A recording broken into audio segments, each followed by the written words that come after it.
Bueno, la idea ahora es responder una serie de preguntitas que les habían tomado ustedes y que nos va a servir para reforzar el tema de formadas, también estabilidad y algo de edificio, ¿sí?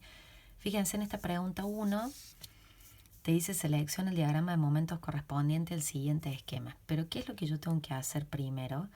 Antes de contestar, porque muchos lo hacían onda tatetí, tengo que razonar cómo es el ejercicio y qué cosas son importantes a tener en cuenta. En este caso, este ejercicio tiene un apoyo acá que es articulado. ¿Qué implica que este apoyo sea articulado? Que no tiene momento, el momento es cero. Entonces, si yo me imagino cómo es la deformada va a ser así. Va a ser un arquito con las tracciones de este lado y el momento de esa columna, el diagrama de momentos, va a ser un triángulo donde el momento abajo vale cero y acá tengo el valor arriba, ¿sí? Entonces, si yo chequeo acá cuál de estas tres opciones tiene en esta situación, lógicamente que es la opción A. Pero no solamente eso voy a pensar, sino que acá, como habíamos visto en el anterior videito, este es el momento de la columna y este tiene que ser equilibrado por la viga de la izquierda y la viga de la derecha. ¿Qué pasa? La viga de la izquierda es más rígida, entonces se va a llevar de este valor del momento de la columna un poquito más. Y la de la derecha se va a llevar un poquito menos. Estoy hablando siempre como referencia de la mitad del momento, ¿sí? Acuérdense el concepto del equilibrio en el nudo, ¿sí? Después, fíjense en este que sigue, te decía, en relación al momento en el nudo B entre las vigas 1 y 2. Si yo ya razoné esto antes, ya sé que la viga 1 es más rígida. Por lo tanto, si yo tengo que poner la comparativa, la viga 1 en cuanto a momentos es mayor que la viga 2, ¿sí? Y me pedían también que comparara la columna 1 y la columna 2. La columna 1, siempre tener en cuenta por ahí dónde me están pidiendo el concepto del momento, ¿no? Acá se ve claramente que es en la base de la columna, entonces yo ya sé que si este momento es 0, este momento en la columna 1 va a ser más chiquito que el momento en la columna 2 porque el 0 es más chico que todo, ¿sí? ¿Estamos? Ese es el razonamiento en estas preguntitas y yo separé esta también. Dice, según el siguiente esquema del PRB, indica la relación correcta entre las reacciones de los elementos. Este es un tabique, un elemento muy rígido, y acá tengo una columna, un elemento de escasa rigidez en comparación con el tabique. Entonces me dicen acá, el momento de la columna 1, ¿cómo es con respecto al momento del tabique 1? ¿Cuál va a ser el criterio? El momento en la columna y el momento del tabique, y lógicamente que el momento en la columna va a ser mucho más chico que el momento del tabique. Las diferencias son siempre bastante grandes, ¿no? A lo mejor esta columna tiene 2 y esta tiene 200 tonelómetros. La normal, cuidado con esto de la normal. Cuando yo tengo dos elementos verticales nada más, no importa si este es un tabique y esta es una columna, para que sí o sí la sumatoria de fuerzas en I sea igual a 0, tienen que valer lo mismo.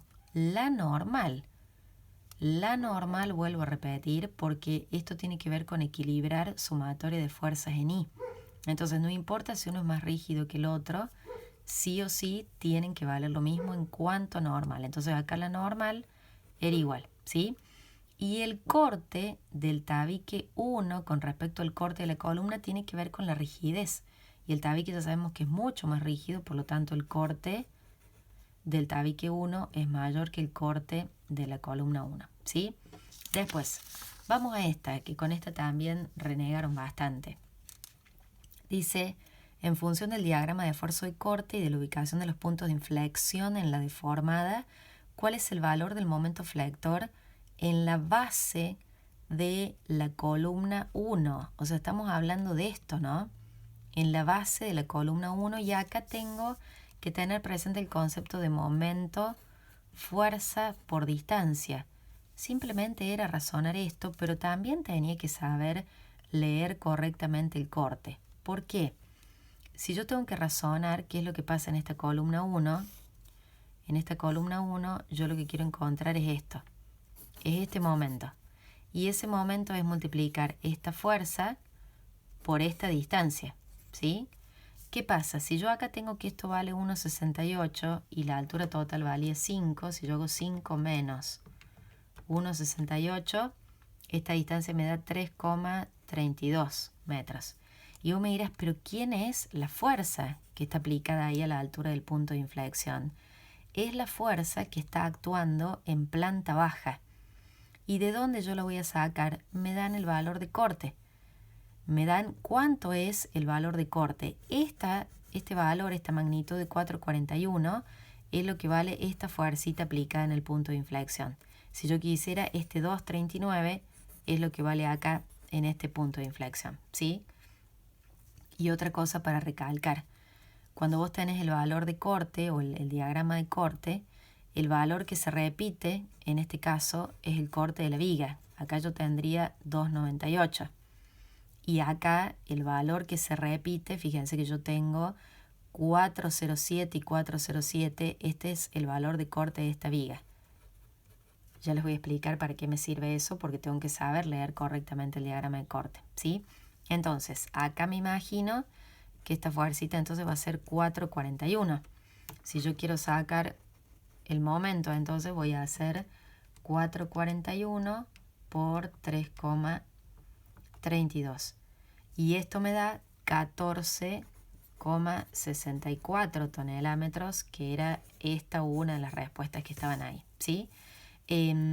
Otra cosa que quiero indicarles, cuando a mí me dan el diagrama de corte, porque hay otra de las preguntitas que te relacionaban y te pedían el corte en la viga. Tengan en cuenta que también yo, para sacar justamente la reacción de una viga, lo que se hace es sumatoria de momentos sobre L, ¿sí? Sumatoria de momentos sobre L si me dieran el diagrama de momentos. Y acá, si yo tengo el corte, podría sacar también cuánto vale la normal. ¿Por qué? Porque yo sumo los dos cortes de las vigas y obtengo el valor de la normal, ¿sí? Tengan en cuenta y vean también el repaso que hizo la cátedra antes del parcial, porque ahí había varios ejercicios de estos de estabilidad, ¿no?